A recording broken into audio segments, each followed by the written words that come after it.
7, 6, 5, 4, 3, 2, 1. We have ignition.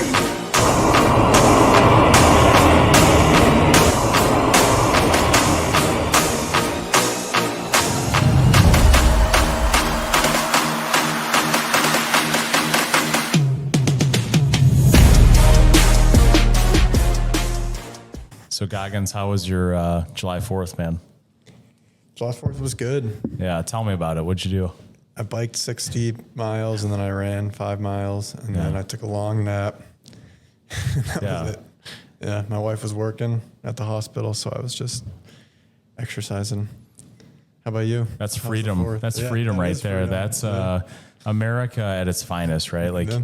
your ability to do whatever you wanted. I'll say, Goggins, that's a little bit crazy, but on July 4th, you kind of had to do that, right? Get yourself ready to go.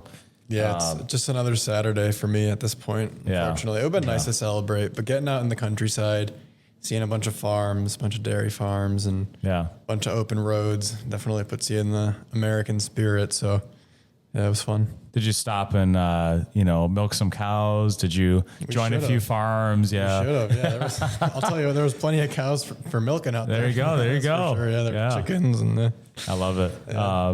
We went to the cabin, so we were up at the old lake house and had a great time.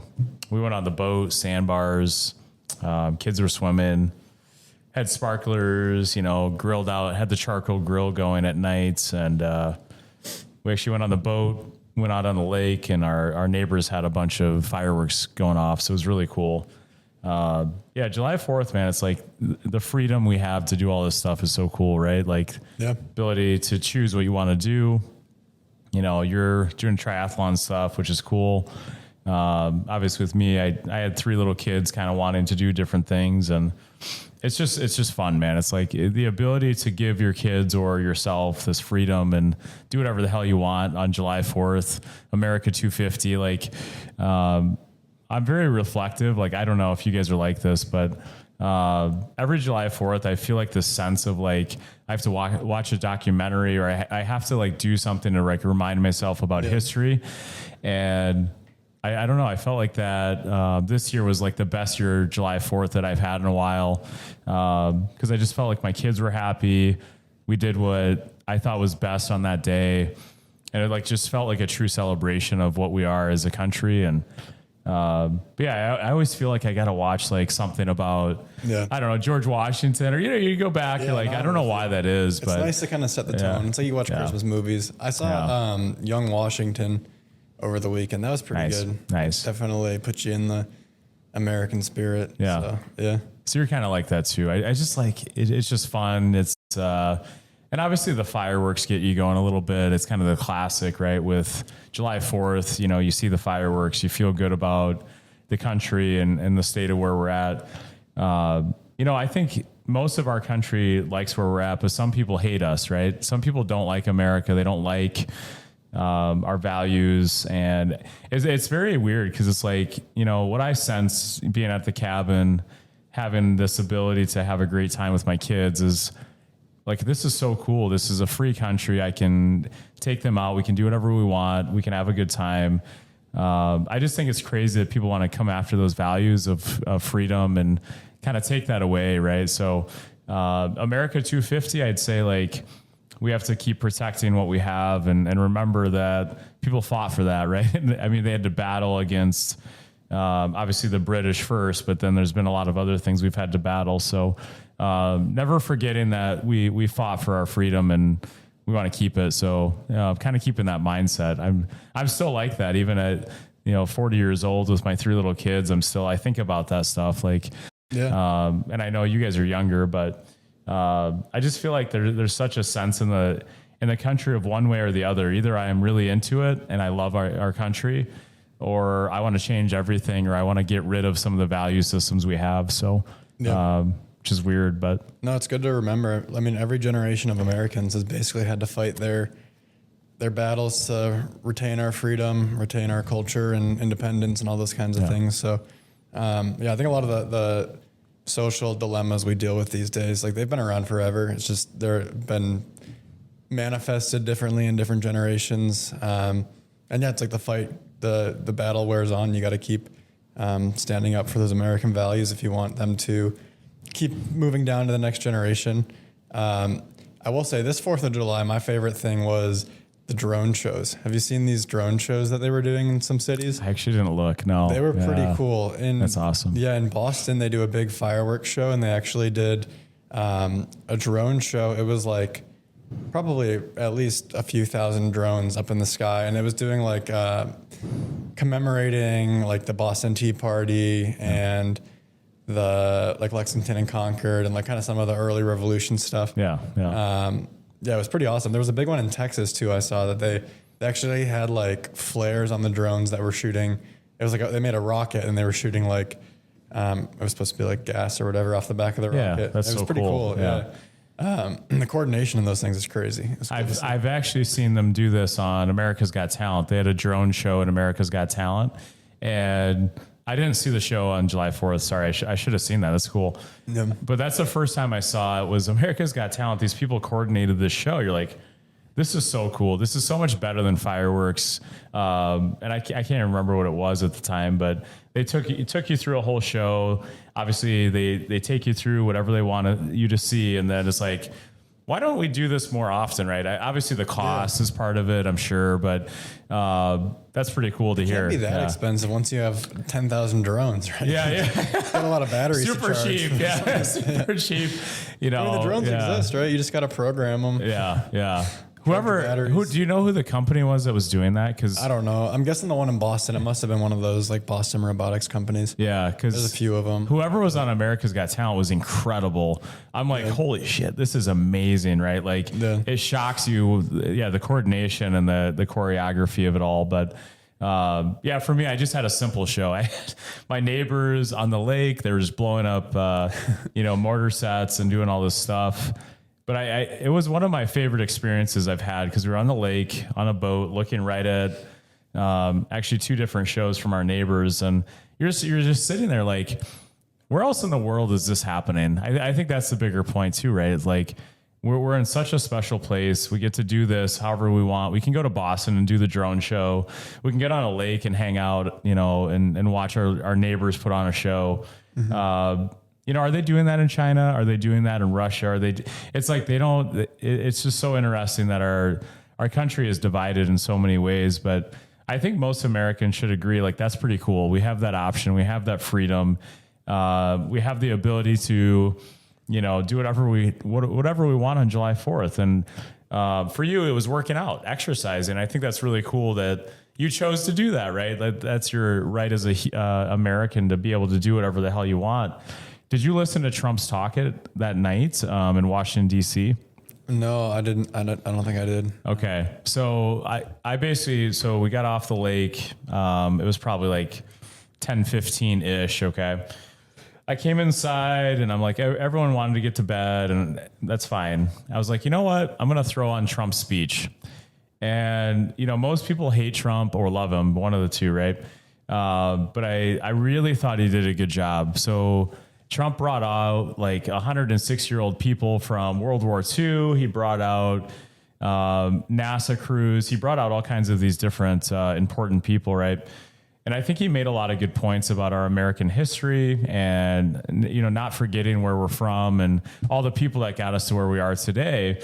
I know people that hate Trump won't listen to a thing he says, though. They're just like, oh, he's an idiot or he's crazy. They won't take in anything he says, but I thought he did a really good job. So I didn't catch the whole speech, but I caught enough of it where it was like, that's pretty good. Like he really went back into history, and then he brought it forward and basically said, the biggest threat to our country right now, and you guys can agree or disagree. This is just what Trump said. He said, right now, the threat to like our current society and our future is like this communist beliefs that are coming out of New York.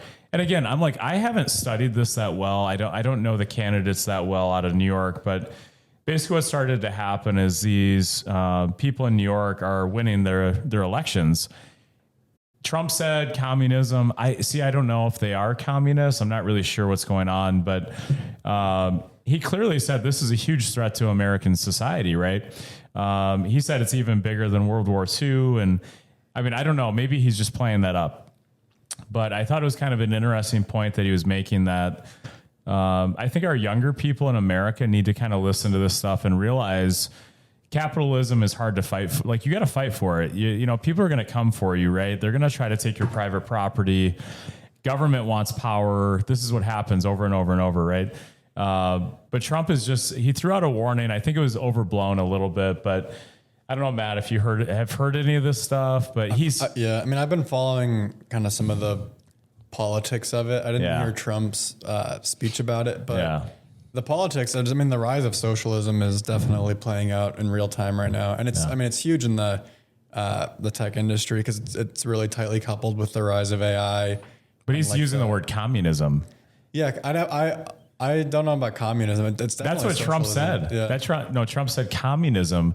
That's where I'm like, this is intriguing, because in communism, right, the government takes your property. You get no private property. In socialism, there's still some factor of like, I can own something. So Trump is saying communism. He's saying that word out loud in the speech. Mm-hmm. Socialism, yes, different. I don't like socialism. It's there already, but I think that's what's kind of intriguing. He's saying this word out loud, that it's happening. Yeah.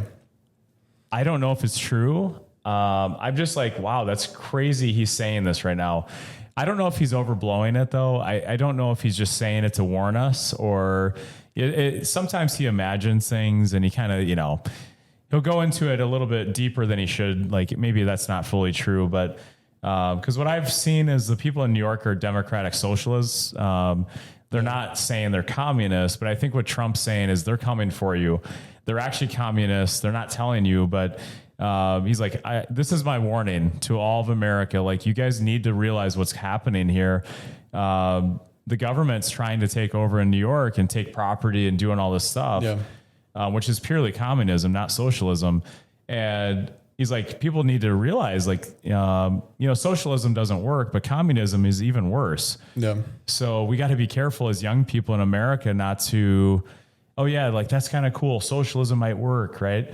Because that can quickly turn into communism and we have nothing, right? Yeah. So I was going to say, it's a slippery slope depending on like the legislation that actually gets passed. Yeah.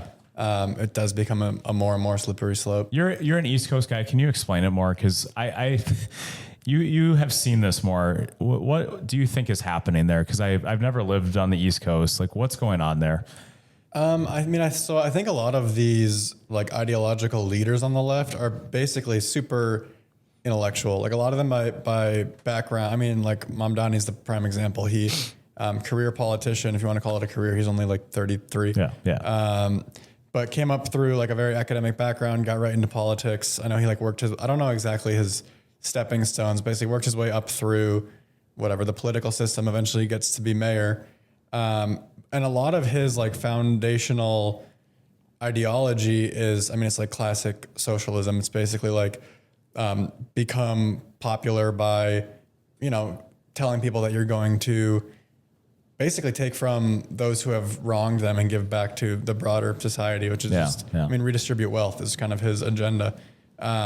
Both redistribute wealth as well as, I don't know, he like particularly targets kind of like the underserved social groups. Like, obviously he's got like the huge Muslim pull. He's got a big pull along a bunch of different like minority groups and kind of different political organizations within New York. But the whole like principle of it is basically the way he's going to fund building out his like very government program society is from the small group of the ultra wealthy who have a bunch of real estate and assets that are in New York. And like anyone who's tried to do that, then it doesn't work, because as soon as you actually pass those policies, all the rich people leave. Yeah. That's happening in New York. That happened in LA. It's happening in California, like still to just a crazy extent.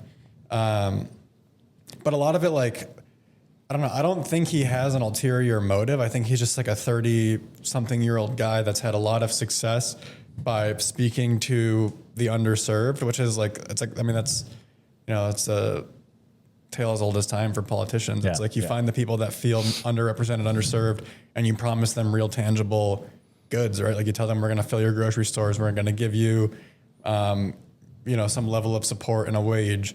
We're going to help get your kids, whatever, educated and get your kids food and do. But like that means you're creating dependency on the government by the people. And when the people start to depend on government, well, then government can't go anywhere because you have all these programs that you're building and you're baking into society and the city. And it doesn't do anybody any good in the long term to be dependent on somebody outside of yourself, and to build a system that's grounded in those values on like needing government, needing assistance. It just doesn't scale because ultimately there is no such thing as the perfect socialist society. Ultimately, someone's going to be the one doing the government function, who then is going to be the one everyone depends on. They then just have inherent power because of that. And that's when you end up in a communist state. It's a slippery slope. I don't know. It's definitely popular. We're just seeing like the continued polarization of both parties. It's like the only way you can win a primary on the left is to go further left. And the only way you win a primary on the right is go further right. And then that's why you end up with these elections that are supercharged and that the polls are just are super volatile because you're really not, there's just no moderate, there's very little moderate resolution to like any of these topics that are coming up. So it's frustrating, but it's also like you have to just let it play out to an extent because there's clearly a large group of people that want those government handouts, or like they want the assistance. They feel that they feel like they're underserved. They feel like they're not capable on their own. They feel like they need somebody who will help them break through what they feel is a society that's against them. The little man can't get ahead. That kind of stuff. And rather than empower the little man, I'm 22. I can't do it. What's crazy to me is it's like these are like it's a tale as old as time. Like give a man a fish or teach a man to fish. Why are we still doing the same crap? But the reality is like, I don't know, a lot of people still go to that, especially people that, it's underserved communities, places where people just, they feel like they can't get ahead. And it's a bummer that it always seems to be the solution people reach for, especially in like cities where there's not a lot of resources and there's a lot of kind of groupthink or like us versus them mentality that comes when you have so many people in such a small area. So that makes sense. Well explained. Thank you. I've said this to Matt a few times, but you would be like an awesome senator, or I don't think it's something you want to do, but I think you're able to explain these things to people really well. You're very well educated, and I think, your approach is not extreme on either end, right? Is this something you've thought about? Like, I know I've said this to you as a joke, but because what I hear with you with New York, right? This guy might be thinking he's serving people and helping, but he's not, right? Like he's going to end up hurting people. So it's like, Matt, I think you have a good voice and a good way of thinking. It's just something. Have you ever thought about being a senator, like any of this stuff? Because it's too much, right? I do not have the patience for it. Because you gotta, if you're actually one of those guys, first of all, you have to explain the same like 10 concepts every day to everybody nonstop. And like the only way you get the energy to do that is you have to love feeling like you have authority and you have to love seeing your face on a billboard. Cause that's really the upshot, right? Like nothing that the politician themselves does is complicated. It's all just marketing and it's all just wanting to get yourself in front of people. I don't know. So it's not something you're thinking about, but no, I just think you're a person that it's like, I know Ma'am Danny or Mom Donnie, which one is it? Sorry. Mom Donnie. Yeah, either way. Mom Donnie. I'm sure like, and it's the same with Obama when he was coming through. I remember like he was very polarizing and people loved the way he talked because he was able to get to the masses, right? Yeah. And just because someone can communicate doesn't mean they're smart. Just because someone went to Dartmouth doesn't mean they're intelligent. Now their scores might say they're intelligent, but like Matt's intelligent. Like this is different. Like I think you're intelligent. You have all these other pieces to you. I don't get why people come out of these Ivy League schools and they're idiots. Like you gotta like, I don't know why this is. They truly have this thought process that it doesn't work. So I don't understand. You're going to this Ivy League school out east. You come out of there with very, very complicated thought processes, and it doesn't work. You know, utopian socialism doesn't work. Yeah. We've seen it over and over. You know, why are we trying to sell the same story? And they might act like they go to these elite schools. That's great. But, you know, dude, if you come out of those schools and you're just going reverse back to what has not already, it's already been a problem. It hasn't worked. Like I would contend you're not a very smart person. Like, you know, he's a mayor of New York and I don't think he's very smart. I'm being serious. Like people might think he's academically intelligent, but there's a lot of other pieces to intelligence, right? He's going to hurt people, Matt, right? He's going to hurt New York and he's going to hurt the East Coast. Where, you know, for me, like I look at the Midwest, Wisconsin is in a governor race in this upcoming election. We have someone kind of like Mamdani, who is a Democratic socialist, says defund the police, right? That's the person leading the Democratic side right now versus, you know, the other side, the Republican is, I mean, he's not like a Trump kind of Republican. I would say he's, I don't know, he's a little bit more like he's got some liberal side to him as well. But, you know, it's very intriguing because like around the country right now, you said extremes on both sides are showing up, and I think it's showing up in Wisconsin. Yeah. I think it's like there's not a great candidate, and we're kind of stuck here like, who are we going to vote for? Yeah. And I mean, the one end is a Democratic socialist, right?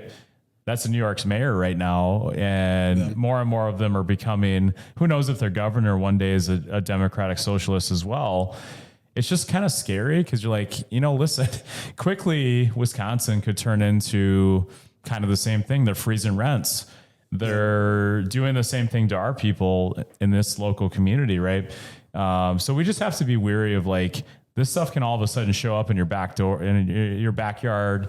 And you're like, okay, now I have this problem because I'm a business owner, or, you know, I have kids in schools and now I'm seeing these actual issues showing up in my school. Right. Yep. So I think Wisconsin is close to that potentially happening with a Democratic socialist, right, as a potential option. It kind of like I don't get that worried, but I think it's a real possibility that it's something that could happen. Yeah. I don't know if you see that or, you know, kind of your thought process on it. I mean, it's definitely one outcome. I mean, it's a party that exists. It's an ideology that people flock to.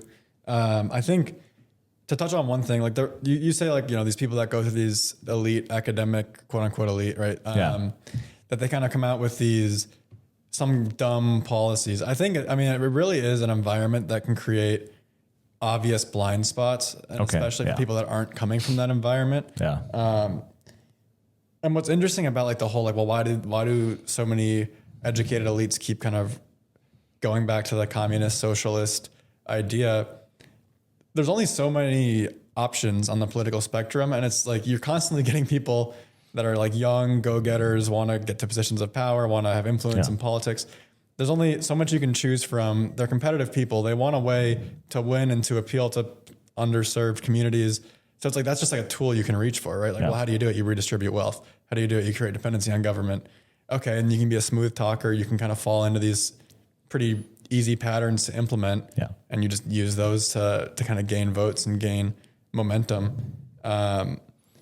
And yeah, I think like we see that with Mamdani and AOC. It's like, the thing is so many of these people, you know, these politicians, like, you don't really know what when they're going to bed at night, like what it is that they're thinking about or excited about. Fair. Yeah. Like, I don't think Mamdani is super excited about getting the wealthy out of New York. I think he's excited about, oh, did you see my polling went up? People like me. I'm getting like more people are flocking to me. Okay. Right? Like that's the whole game, because I'm sure one day wants more influence. Obviously he can't be president, but it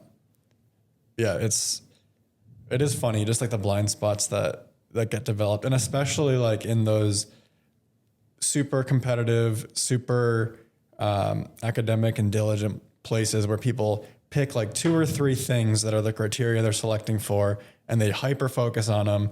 They become the best at those things so they can kind of win that community. Yeah. And they come out and they become the figurehead, or the one that, you know, everyone else in these elite academic groups kind of lifts up. yeah, they have massive blind spots because they've been in a world that just doesn't mean much or matter much to the majority of our country, especially like the middle of the country. So it's interesting. That's why I really like a JD Vance or people like that, where they might be a little rough around the edges. They get a lot of flack for the way that they present or some of the things they've said, or some of kind of their come up story. But they're people that are more clearly like have some more salt of the earth in them. Like they've been through a little bit more hardship. They've been through some more like real tests, like real physical tests, real interpersonal tests, like out in the wild, right? Not in these like institutions, but actually like as a Marine or as someone starting their own business. Those kinds of people, I think, they appeal to me because the proof is in the pudding. Like the fruit of their labor, I think, is really what speaks to me. And it's like, hey, you didn't just get accepted into a group and then work your way to the top. Like you kind of went out in the world and were clearly crafty, clearly like learned to be articulate by just talking to people. And those are the people that I kind of have more of that implicit trust, because you're not going to come out of a broken home, go into the military, and then, ultimately get like a law degree and become a I don't know. It's just you got to look at the person's journey and be like, okay, what were the incentives here that like kind of brought them to where they are today? Yeah. So. Yeah, JD Vance is an interesting one, right? Because he's got a lot of backstory. Yeah. Do you think he's the main guy for 2028? Is that what you're saying? He's definitely the default. I think. Okay. Ultimately, it's going to come down to whether like the party thinks he can win. Yeah. And honestly, with Trump, there's so much volatility. It's like all it takes is the wrong argument with Trump at the wrong time. And that's what I'm wondering. And him kind of coming at you. I didn't know if he was the main guy yet. Yeah, we'll have to see, right? Like Rubio's been getting a lot of positive feedback, just on like how he's dealing with, I don't know, like security these days and like kind of some international relations and stuff. Yeah. But I don't know. You never really know until the year before when you see the primaries play out, really. Because we all thought that DeSantis would be the last one, right? And he didn't. Well, he got smoked by Trump, right? I wonder with Trump what he's going to do with JD Vance. That's I think you're spot on. I wonder what's going to happen. Is he going to support him?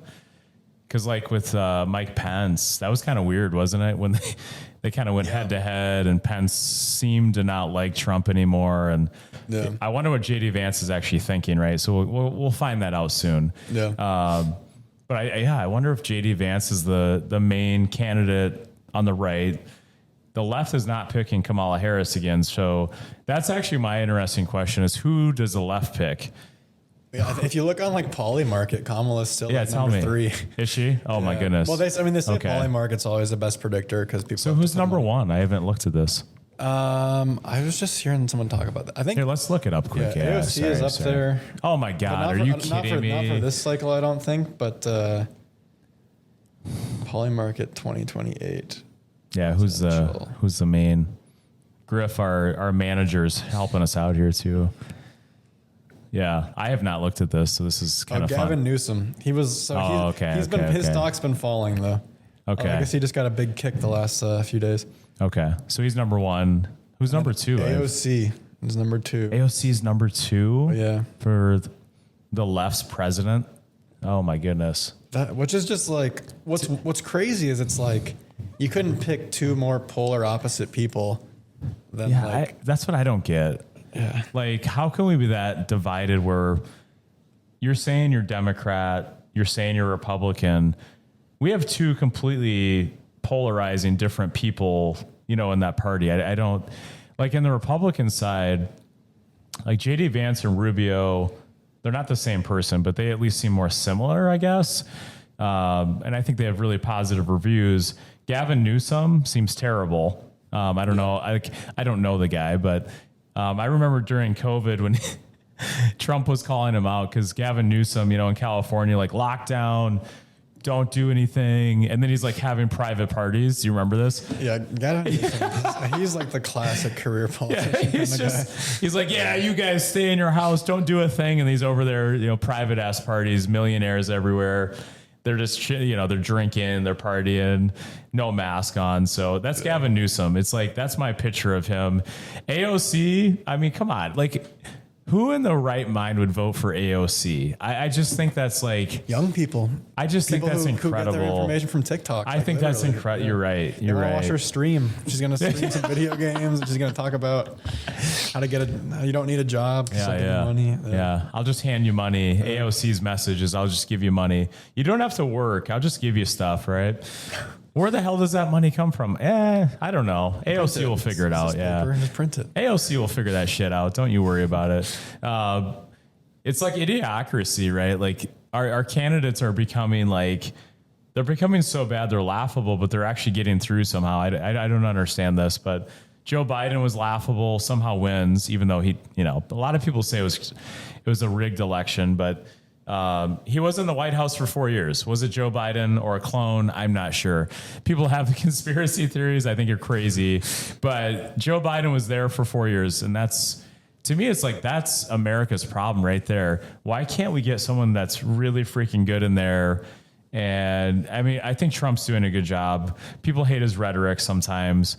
But you look at a lot of the things he's doing overall, I think he's doing a pretty good job. But it's like, can't we get someone in there like Matt Mittman, who is super intelligent, but has a moderate, thought process, meaning like, okay, I'm not gonna go on Twitter and tell people I'm killing you all, and I'm gonna, there's some of that I think drives people insane. I think Trump does that because he knows Iran's like, these people are crazy. So to be fair with Trump, I think he knows that these people are crazy. And I think he does it just to mess with them because they're psychos, right? But I don't think Matt Mittman would do that, right? So that's what I said. You should be a senator, and I think you're like, dude, there's no chance. But if we had more people like you, Matt, I think it'd be like, man, we have the intelligent academic side. We have the ability to reason with people. We have the ability to be like somewhat moderate with most things. That'd make a better country, because when we're a moderate country, we're better, right? When we're extreme in any way, it just causes problems, right? Yeah. I want to stay more on the moderate. Like, we got to stay a little bit closer to center. Obviously keep our Christian views because that's what we were founded on. But, if you're a Jew, we should not have anti-Semitism, right? We shouldn't have all these very negative views of other religions. We should be able to kind of come together, I think. But it is hard sometimes when you have so many people on the left are anti-Semitic, and on the right, people are also anti-Semitic. It's like, we got to come together on that issue a little bit. I think Christianity, most people agree, is a good thing. But the Islam stuff with Iran, that's kind of been weird too, right? Like, where is it going to land in 2028? Because Iran is not a done thing yet, but who's going to go, hey, I'm going to take control of this issue. And it's not going to be AOC, but like JD Vance, Rubio, Newsom is obviously, I think he's going to win the left's, the candidacy. Do you think Gavin Newsom has an idea how to deal with Iran? Like, that's what I don't think he does. He doesn't know how to run California. He doesn't know how to keep people from leaving his state right now because he's taxing them up the ass, right? Yeah. He's creating homelessness. He's creating all these problems, Gavin Newsom. So I'm like, I just wish people would look at the real world and say, hey, this is what actually is happening. Rubio and JD Vance obviously are way better than Gavin Newsom, not even close, right? And I think they'd be able to attack this issue similar to Trump, but maybe the rhetoric would be different, right? Is that fair? Yeah. Yeah, I just think like all of politics, like the rest of our world, is just changing so much. Yeah. And the things that you select for are just changing as a result. Like, I mean, you can get on anybody's phone and give them a message if you're the president in 2 seconds, right? Or if you're an influential politician, you can just pay to run ads. So like the only people that are actually in a position to get votes are people that will get, a lot of the population fired up. The best way to do that is just stir the pot or stoke conflict. And so, all these people are the ones that are the best at getting emotional reactions very quickly and then just redirecting those emotions, and then just build enough of that, get enough of the people who you're running ads for to kind of grasp onto what you're saying or to have heard you say something at some point in time that really resonated with them. They become devoted followers, and then You can just kind of throw shit at each other. And whoever has the most people hanging on their coattails by the end will win. Yeah. So I just think like moderate politics, they're not going to do much for you in today's day and age. Maybe I think that will get better. I think it actually is getting better a bit because a lot of us are just kind of going to get desensitized to all the emotional shit stirring. Yeah. But like the last few elections, for sure, it's been just a lot of getting people fired up in either direction. So yeah, I don't know. It's just like back in the day, people wouldn't even pay attention to the president other than whatever, every 4 years. And then maybe like once a year at the State of the Union or something like that. Yeah. Like the majority of Americans, they didn't really care beyond that. They cared about local politics and they cared about federal stuff if there was like a truly like earth or whatever country changing thing going on, or else it was like, okay, just leave me alone federally and I'll be fine. I'll vote every 4 years. Yeah. And now that just doesn't exist because like whether you want it or not, you get all this noise. Do you think George Washington would be proud? So our first president, Declaration of Independence, July 4th, 1776. Do you think that first president would be proud of what that person sees today? From that view? Yeah. I think if they saw the United States today in the context of the world today, I think they'd be proud. Yeah. I think if they saw, I mean, there's obviously things they wouldn't like. There's a lot of just kind of, again, it's like any big institution. There's a lot of not great side effects. So you can't make everything perfect, right? Yeah. But I think largely they would be. It was actually funny. I was just watching a video about, it was like this Maryland group of troops in the Continental Army that kind of like saved the war on Long Island, ultimately kind of saved the Continental Army. George Washington was there. Anyways, it was about the battle that happened in Brooklyn. Super influential point in the war where basically the Continental Army survived when it looked like they'd all just get killed and disbanded. Yeah. And now today, fast forward 250 years, that's like downtown Brooklyn. It's like where the Brooklyn Bridge dumps you out, basically. Yeah. So it's like, yeah, they were saying like, all these guys died, they got buried on the field, and then now fast forward and you got skyscrapers everywhere that they were fighting. Yeah. So I think like in a lot of ways, from like just like a technological perspective or like what we've achieved as a people, I think it would be mind blowing. I think from a socio-political angle, it's like, well, there's still a lot of arguing, just like there was back then, right? They were all going to war back then, and people threaten to go to war today. So that's just a constant. I think humans are humans, right? Yeah. Even 250 years ago, they had similar things going on with way less technology, right? Yeah. But George Washington, you think about it. So I think like the general story of America starting is so beautiful. And it's like, I agree with you, Matt. I think George Washington would be proud of what he sees today, but I think he would think it's lunacy what he sees on the left. That's what I would like. What he sees on the left with extremism and socialism and communism thought processing and, transgender things. And I mean, just go down a list of these things, but the issues that they're fighting for, it's like, I'm just saying from George Washington, our first president, to our modern president, our 47th, right? I'm like, George Washington would think that that's crazy, right? Like he's he lived at Mount Vernon. He was a hard worker. He loved being a soldier. He loved, doing all this stuff. And he loved battling the British and freeing us from, King George III, right? Think about that. It's like the things he did are incredible. Do you think our modern day president would have a shot to do anything that George Washington did? I don't think so, because we vote for different things now, right? We vote for someone that has this political face. And I mean, Trump is such a different candidate. Let's take him out of it. But most of the time, you're right. We vote for someone that every 4 years we like, oh yeah, I guess Obama's going. And it's like, people don't even know who they are. They don't really study too much. And those people can influence us so much with, different rules or regulations they can make, right?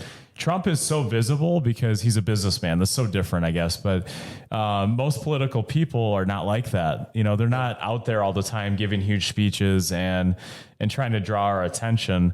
So it'd be nice if we went more towards where George Washington was. He was the face of our country, right? I don't think presidents are anymore. I think they're a figurehead, right? They're obviously someone that's very important, but who do you think would be like the face of America right now, Matt? Because to me, it's not a president. Like, who do you think is the face of America? Because George Washington was the first one, I would say. Kind of a hard question, but I don't know. I have to think about that. Like, who's kind of our representative? If you think about like today's like American everything, spirit, technology, political, this whole mesh of things, right? You know, for me, unfortunately, it's like, I mean, I'm a sports guy. Do you go to sports? A figurehead from sports? Giannis Antetokounmpo. Yeah. Do you go Giannis? Do you go? No, it's like it's so intriguing because who truly is the face of America? Because it's so clear in 1776, it's George Washington, our president, our leader, our face of everything. We're so divided these days. I don't have an answer, so I'm glad you didn't say a name right away because I actually don't know. Because it's not our president, I don't think, but who is it? I mean, it's a hard question to answer, but I guess where are we going next is the real question. In the next 250, are we going to make as many advancements as we did in the first 250? Because it's crazy that we went from, farmers and cotton and plantations and slavery and all the things we dealt with in the early times to like, holy shit, man, like the technology in front of you now is incredible. Podcasting, us sitting here right now, the ability to, the life, liberty, and pursuit of happiness, us are sitting here pursuing something that makes us happy and we're thriving doing it. Right. I don't know where it's going to go in the next 250. But it's like, it's cool that it's gone so far from where it started. Right.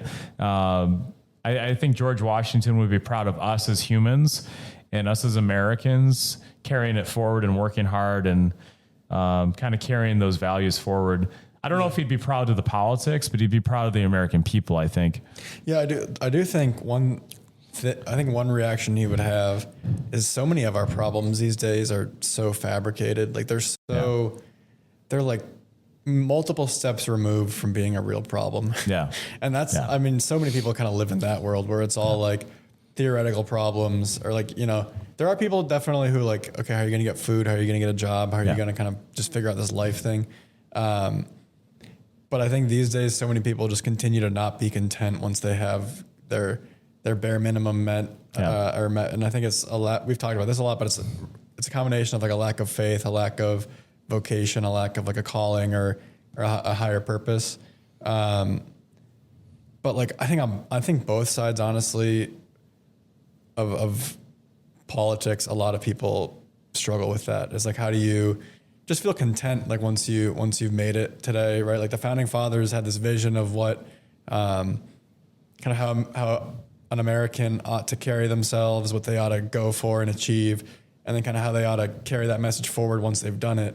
And I think a lot of people in today's day and age just kind of continue bickering or making up problems once they get to that point in time or that kind of position in their life. Do you think a country does it better than us, though? I think there are segments of our country that do it better than other segments of our country. Yeah. Do you think there's a country that is less divided, doing a better job with capitalism? Yeah, I was gonna say I feel like there's countries that might do a better job of just having more content.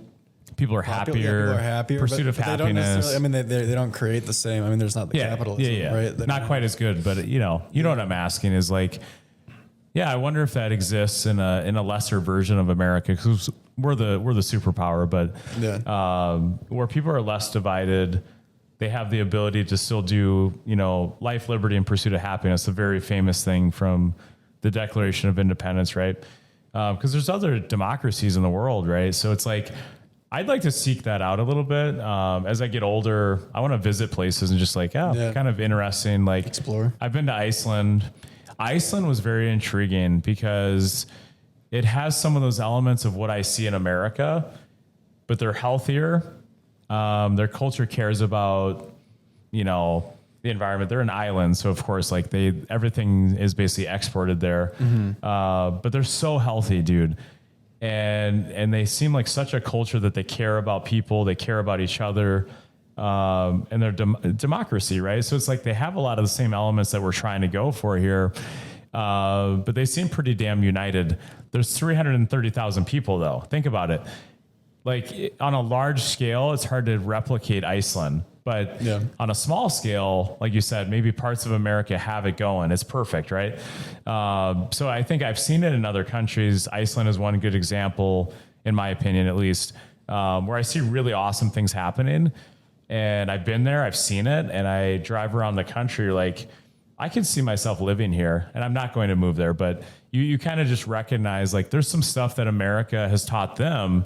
They took a lot of the value systems that we have, and they learned, like they're using a lot of what we taught them. And a lot of people from Iceland now do the CrossFit stuff, and they come over to America. They love America. Like it's almost like Iceland and America are very interconnected, actually. I don't know if you knew that. But it's really freaking cool because Iceland it's just a beautiful place to be. I've been to other places in Europe. It doesn't feel like that as much. It feels more like the socialism idea in other parts of Europe to me, at least. But you've been to a lot of places as well. Have you seen anything like that?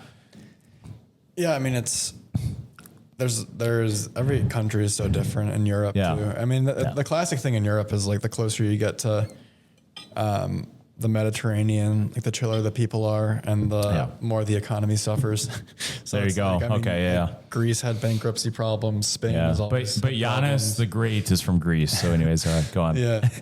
No, but I mean, I lived in Spain, and like the siestas were nice, and you eat dinner at 10 o'clock. Everyone drinks a beer at 3 PM. Yeah, it's just so different. Right? Yeah, you're hanging out, but like they have different struggles economically. Like have you heard the story? It's like the Mexican fisherman and the American businessman. Yes. Yeah, that's classic, where the fisherman just spends his days fishing, provides for his family, lives a life of leisure. The American businessman comes in and he's like, why aren't you selling this? Why aren't you optimizing this? Why don't you do this? Wealth, capitalism.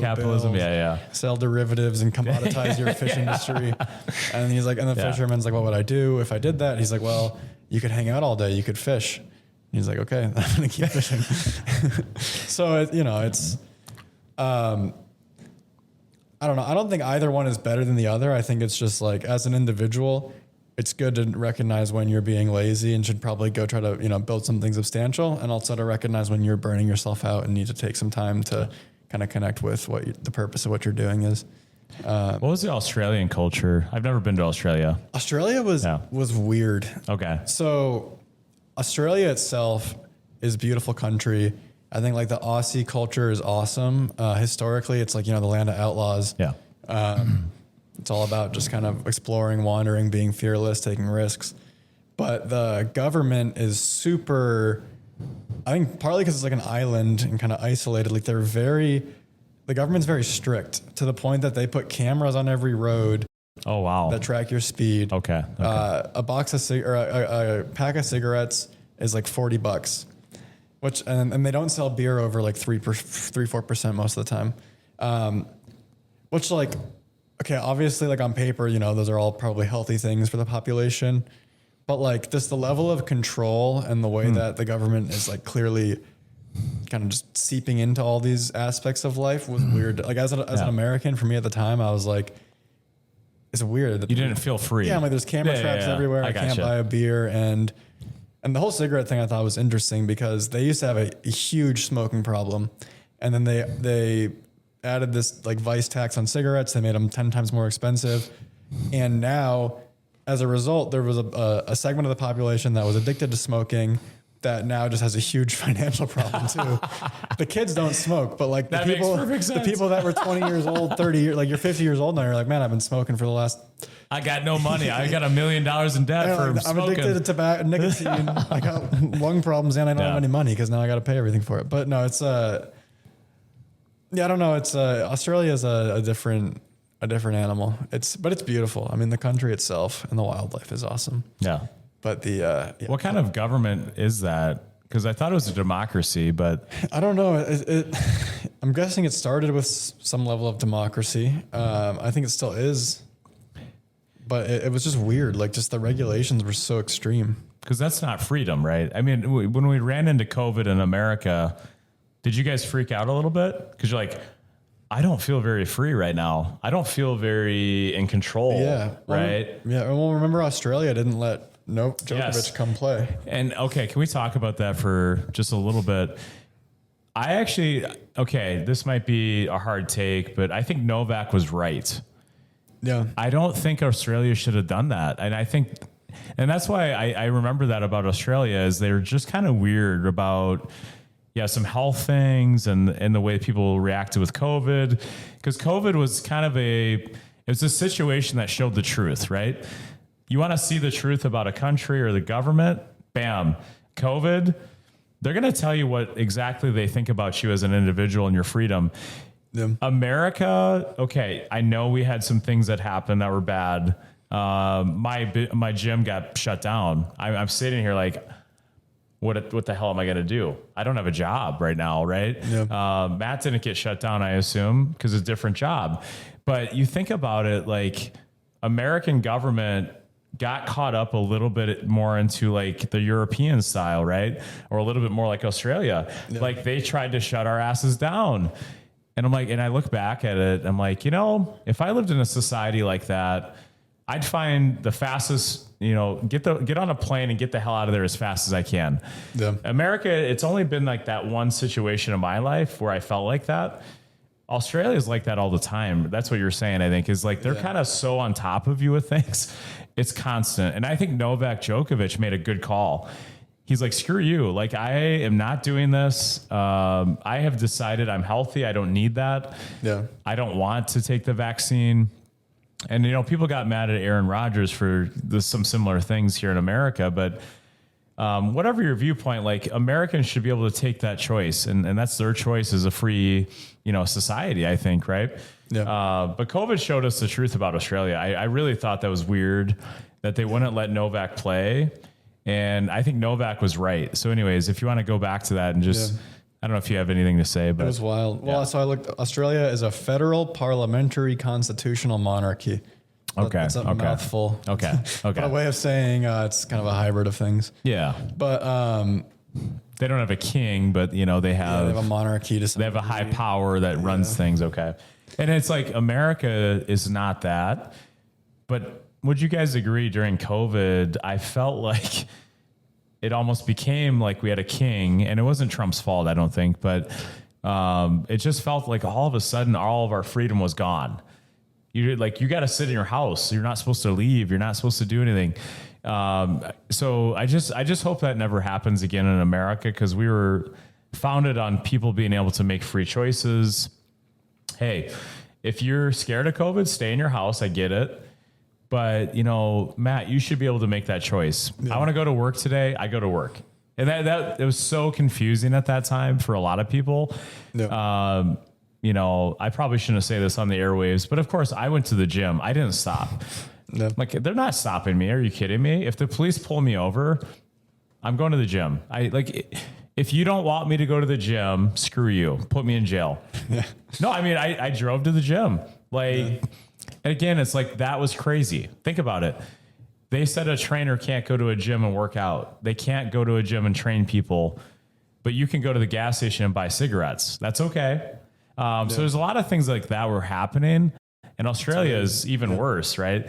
Australia is like that all the time, almost, right? So I'm happy it came back to normal, but I'm very weary of the whole thing because I got shut down in that way.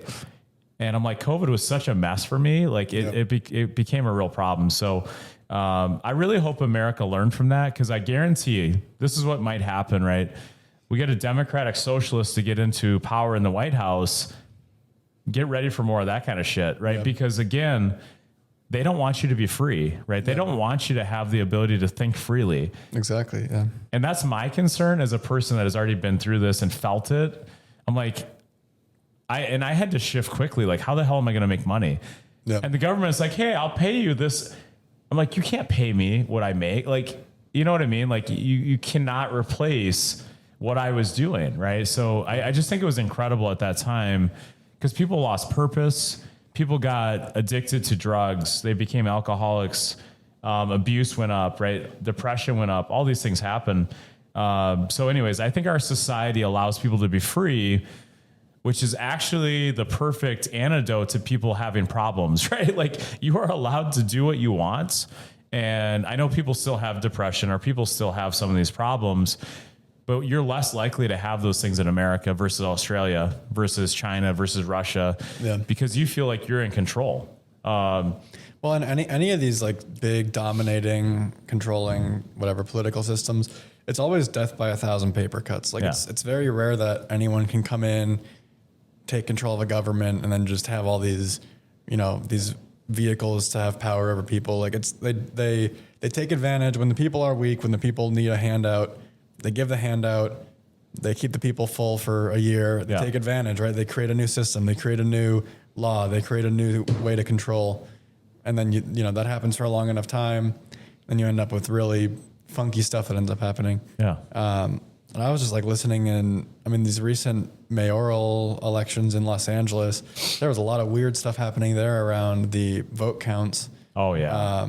It's all rigged. The laws in California around voter registration, voter auditing basically. And in California, you're allowed to go bring a ballot to your neighbor, claim your neighbor filled it out, submit it to the government with no restrictions, as long as you're not getting paid to do it. Like I could go, I could register 1,000 neighbors, have them all receive a ballot. I could go pick those ballots up, vote for those neighbors. And we know voter turnout's terrible for these kind of elections, right? Yeah, it is. That's what you're saying. So you're just saying people aren't showing up for this stuff. Yeah. So apparently what happened was in this election, so this guy, Spencer Pratt, who was like a conservative, from the hills, by the way. Yeah, the first. I don't really have strong opinions about him as an individual, but like he was basically an outsider for like what's been, in office in LA for a while now. Post election, there was a big influx of mail-in votes for the third candidate. So the way election works is the top two make it to the final round of election in LA. Pratt was clearly second place. Had been pretty consistent. It was over. Yeah, it was over. Yeah. And then this big dump of votes comes in post-election, and suddenly this third place guy, he went from getting like 20% of the votes to getting like 70 or 80% of the votes. Yeah. All mail-in, all after the day of the election. So you and I clearly know what happened. Yeah, it's crazy. And what's crazy is it's not even illegal because in California, you're allowed to go, like I'm allowed to register you. I'm allowed to... there's no check on that you actually did the voting. That's crazy. They were saying like to register to vote, all you need is some identifying thing. So like it could be a gym membership card. It could be, I don't know, it could probably be a credit card. It could probably and the other weird thing was a lot of these votes were coming from like the Skid Row district in LA. So from the area where extreme poverty, people who like, they don't even, they're not voting. Yeah. They don't have any interest in politics. They got a lot of other stuff going on. So, that's why it's scary though, because those people are not voting, but somehow their name is on a vote. Yeah. And it's just like, that's really unfortunate for our society, right? Like, I don't know. I haven't been to LA, so I'm sorry. I can't really speak about LA. I've never been there. But it's just clear as day that I think most people in California know what a shit show Newsom's running over there. And I think either you leave or you just sit there and you're like, I can't believe that just happened, right? Yeah. Because if you're stuck and you can't leave, what the hell are you going to do? I mean, Trump's saying, okay, we got to stop the mail-in ballots. We got to voter ID, all the stuff, right? A lot of people are mad about it because they feel like he's coming after certain people, right? But again, it's like, is that even a like, that just makes common sense. So it's like in finance, why can't we go back to common sense? In politics, why can't we go back to common sense? If you're trying to cheat, that's why you don't like common sense. Yeah. And it's clear as day to me, that it's just all about how can we cheat and get around these rules. Yeah. So yeah, it's just like, it's so unfortunate for people in LA that actually want change, because Spencer Pratt, I remember him from the show The Hills. I'm old enough to know this. I used to watch the show and he was whatever. He was a young guy at the time, but, I actually think he's legit. Like I actually listened to him talk a little bit about politics and the things he wanted. And he was very passionate, but it was only because his like his community where he lived got destroyed by fire, the wildfire. And he's talking impassionately about the fact that LA is a complete mess. There's drugs and there's needles, there's homelessness. He's basically saying exactly what we all know about LA. He's like, dude, I'm going to go do something about it. Spencer Pratt's one of the few people that probably could have gotten close to getting that race and winning, right? And they still rigged the hell out of it. So it's like, I don't think there's an option there other than if Trump comes in and somehow there's no mail-in ballots, voter ID. He's smoking the hell out of illegal immigration, which obviously is part of it too. But it's like, I don't think they have an option for a while unless someone like Trump comes in and actually saves LA. Like Olympics are coming to LA in 2028, by the way. How are they going to clean this place up? Because when it's run by the people it's run by now, it's an absolute mess, right? So do you think they're going to clean it up? Do you think they're going to figure this out? Do you think it's going to be like, hey, finally Trump gets in there and actually changes those rules? And I will say we all, like the U.S., we present pretty well. We're always good about getting our stuff together when we're going to be on the world stage. But who's going to do it? Because it's like Gavin Newsom is an absolute joke. Is he going to clean it up? Because, he hasn't done shit for these people. Yeah. So that's what I'm asking. Who's going to do it? Because someone's going to do it. Yeah, someone's going to clean that place up. Well, I think they'll clean it up, but then what's going to happen to all these stadiums and all the infrastructure? I don't know. After the fact, it'd probably just go back to being a dump. So that's what I'm thinking, right? Unless they're able to figure out the mail-in ballots, like you said, and we've known this for a while now, right? This isn't new information. In 2020, people can believe Trump or not, but he said it's a rigged election. Madison, Milwaukee, and Wisconsin specifically, there's some weird shit that happened. I don't care what you say. I've seen it. Like Milwaukee, they showed it on the TV, even on the news. They're like counting ballots after the election's over, but the ballots are still coming, and you're kind of looking like, that's kind of intriguing. So this person's here, and all of a sudden the liberal Democrat takes over right at the perfect moment. Like obviously it's rigged, right? There's things behind the scenes that are going on, but who's going to change it? Trump is trying, but too many people hate Trump. Is that fair? Yeah, too many people hate Trump. It's one of those things where whoever's in power, it's impossible for them to change it because it's always gonna look deceptive when you go make it's got to be a Supreme Court thing ultimately. That's the only way. Yeah. So it's tricky. I don't know who's gonna do it. I don't have the answer, but I think Trump is so polarizing. He's gonna have trouble doing some of this stuff. But let's say JD Vance in 2028 comes in. Maybe he's a little bit less polarizing. Maybe these people can come together more. You guys weren't alive yet, but Bill Clinton was president in the 90s. More of a moderate Democrat, right? He was able to bring both sides together a little bit better. Because right now what I've seen is the left only votes left, the right only votes right, but a few of the right go left. That's what I don't know if you guys have been seeing the votes, but it's that's what's scary to me is no one is going to the other side and helping. Yeah. So it's Bill Clinton actually did a great job with some of this. And I know he had some scandals and things, but if you just look at his political side, it's he was able to go to the Republicans and say, hey, we're not that different on this issue. Let's work together. Where Trump is so polarizing, they don't do it, right? They're not even going to listen about it. Mm-hmm. So midterm elections, I'm actually thinking the Democrats wipe us, and I don't know if you agree, but it's just historical, right? We got so many Republicans that were in control of everything. The Democrats are going to get some spots, right? They're going to take over the House, or they're going to get some kind of power back. Yeah. And then in 2028, I just really hope it's JD Vance that can come in and be like, hey, I get what you think about Trump. I understand, but we have to come together as a country, and you as a Democrat, you as a Republican have to come together and talk and figure some stuff out. Yeah. And if we don't do that, guys, it's we're just going to be spinning the wheel for the next 20 years. Because to me, Bill Clinton did that. No one since him has done that. And that was in the 90s. So it's it's now been quite a long time since someone has decided, let's work together. The demographics of our country have changed so much since then too. Yeah. So the entire incentive structure is so different now. Yeah. And I think that that's something that like is easy to overlook, is like just how much, both like, immigration and just like internal to the US, how much people have migrated around, and how that's just kind of, it has mixed things up and also just created, I think, more polarized communities. Yeah. So it's not an easy problem to solve. Yeah. But I think with the right person, they could at least try to. Yeah, you know, it's like trying. That's yeah. Well, the president right now, I think he's doing a pretty good job on most issues, but because of his name, it causes no one to want to vote for his. You know, it's like the Democrats won't vote for anything he says. It could be brilliant. He could come up with a brilliant idea, but they don't even listen, right? So it's like, I just hope in 2028 we can have less of that.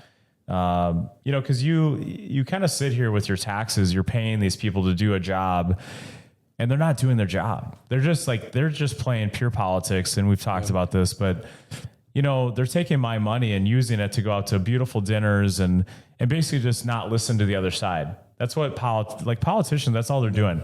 They're taking Matt's money, they're going out to $100, you know, steak dinner at night using our money, right? And then they go to work and they're like, I don't agree with you, so I'm just not, we're not going to deal with each other.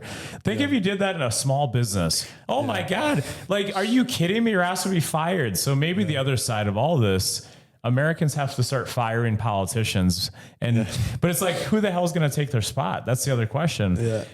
You know, it's like, that's the problem, Matt, is you don't want to do it, but you're the perfect candidate. I think that's you're why the person. I think that's why I can never be a politician, is because like, you would feel so unfulfilled. Like you would help people, but half the people would hate whatever you did or said. Yeah. And there's not really anything tangible. I don't know. You have to be like the right time and place where like you can actually make an impact and there's a real tangible outcome of your time. But I'm so inclined to like want to build stuff and want to actually like create something tangible that like, I think that would drive me nuts if your calendar is just argue with this guy, fight with this guy, complain about this, shake some hands. You're spot on, actually. Yeah, like, I get you. It would be such a drag. But so to me, I'll use the USA men's soccer reference. But okay, the USA men's team sucks, and there's a reason. No man in America wakes up when they're 16 and says, I want to be on the national team. Yeah. If I'm a great athlete, I'm going to go to football. I'm going to go to baseball. I'm going to go to basketball. I'm going to go to this. Number 10, USA men's soccer. Yeah. Politicians, it's the same thing to me. It's like, you're just seeing the watered down version of what we have in America. We have so many great options, like Matt. Matt's a good example, but he's the football guy. He's making way more money doing his other stuff. Why the hell would he go backwards? And I think that's what happens a lot, is like USA men's soccer. You just saw it on the world stage. We got our, punched in, right? Like, we just don't have the talent on the field because those great players and athletes go to football. Yep. They go to basketball. They go to different sports that they can make more money with, right? Yeah. So it's just the truth with politicians. Even just be more fulfilled. Like, you want to help people, go become a doctor, go become I think very far down that list. If you want to help yourself, you become a politician. If you want to help people, you do something else. Yeah. It's just true, right? It's just, you do not see the best version of an American as a politician in most cases, right? Yeah. And that's just how it is. Yeah. You're going to be a doctor before you're going to be a politician. Yeah. You're going to be a lawyer before you become a politician. Now, some of them become politicians after they have a career, some of them, and they become decent, politicians. But the career politician that you're talking about is what I'm talking about. I think that's such a problem that we have. But how are you going to solve it? It's like, how do you solve USA men's soccer can't get past the quarterfinals? Oh, well, here's how you do it. You just dissolve the NFL, get rid of the NBA, all those great athletes, you have to go play soccer. Yeah. Well, that's not going to happen, right? Like, it's just not going to ever be a thing for America. We don't care about soccer here, right? So if you use that example, to me, all the great talent goes all these other places, and we end up with Gavin Newsom. I mean, it's like, it makes no sense. He's terrible, right? Joe Biden, how is he even a candidate, right? Mm-hmm. He would not be a CEO of a company. He wouldn't be a doctor or a lawyer.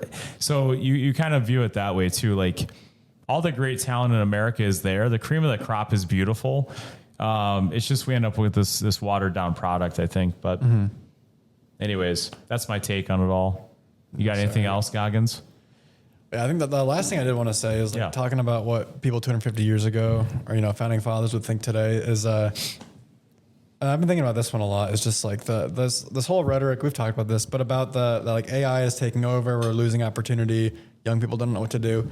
I think anybody that looked at that with fresh eyes would be like, what are you talking about? You guys have Kind of dumb. Yeah, like you have the most abundant society ever, and you've just unlocked an insane opportunity to create more abundance, more product, solve more problems, and you're gonna waste your time complaining and asking for handouts. Like, hey, no, go like build some stuff with this. Go figure out how to use it. And use it in a way that helps you and doesn't just require others telling you how to use it and how to build. And I think that's such a hot topic right now. We don't have time for this today, but all this stuff going on with Anthropic and Dario, their CEO, and wanting to kind of get in bed with the government, but then going back on that, and there's all this weird stuff happening, right? And like, it's really like, where is this AI going to go? Is it going to become a government tool that regulates the people? Is it going to be a free market thing? Is it going to become, all just open source where everyone's kind of building their own AIs? There's so many ways it can unfold, but like to sit or to hear about it and feel, then to have the response of like, fear and wanting someone to throw you a rope, right? Like wanting the government to come help you through that. I think that's just, to me, it's just such a waste because there's so much that we can actually do with it. Yeah. And with so many different technologies in the world today, like, just get up on your feet and go learn about stuff and figure it out. Stop asking for handouts. It's very Stop true. Asking for assistance. Yeah. If you go from 1776, our main thing is we're fishermen. We're, doing farming. We're hunting.